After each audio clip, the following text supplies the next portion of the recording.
Hello friends, welcome to my channel. இந்த வீடியோவில் நம்ம ஒரு குட்டி ஸ்டோரி தான் பார்க்க போகிறோம். வாங்க வீடியோக்குள்ளே போகலாம். நம்ம எல்லாருக்கும் ரொம்ப பிடிச்ச அப்துல் கலாம் ஐயா அவர்கள் சொன்ன ஸ்டோரி தாங்க இது. ஒரு ஊரில் காக்கா, குருவி, கழுகு இந்த மாதிரி எல்லா பறவைகளும் வாழ்ந்துட்டு வந்துச்சான். ஒரு நாள் எல்லாரும் ஒரே டைமில் அதனோட இரையை தேடுறதுக்காக கிளம்பி பறந்து போயிட்டு இருந்துச்சான். திடீர்னு அந்த டைமில் ரொம்ப அதிகமாக மழை பெய்ய ஆரம்பிச்சிருச்சான். எல்லா பறவைகளும் அதனோட கூட்டை நோக்கி ஓட ஆரம்பிச்சிருச்சான்.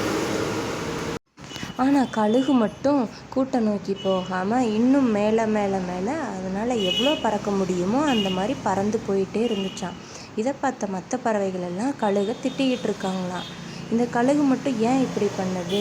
மழை பெஞ்ச நனையிறோம்ல, எல்லாரும் அவங்கவுங்க கூட்டை நோக்கி போகணும், இல்லைன்னா மறைவான இடத்துல இருக்கணும். இது மட்டும் ஏன் நனைஞ்சிட்டு மேலே பறந்துட்டே இருக்குன்னு சொல்லி எல்லாரும் திட்டுறாங்களாம்.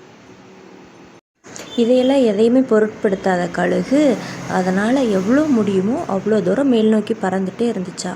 அப்படி பறந்துட்டே இருக்கும்போது மேகத்தோட மேற்பரப்புக்கே போயிருச்சா. மேகத்தில் இருந்து தான் மழை பெய்யும், மேகத்தோட மேற்பரப்பில் மழை இருக்காது.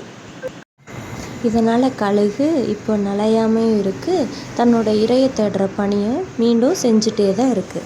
இதிலிருந்து என்ன தெரியுதுன்னா, நம்ம எந்த வேலை செஞ்சாலும் எவ்வளோ டிஸ்டர்பன்ஸ் வந்தாலும் அந்த வேலையை நம்ம 100% கொடுத்துட்டே இருந்தோம்னா அதற்கான பலன் நமக்கு நிச்சயம் கிடைக்கும்.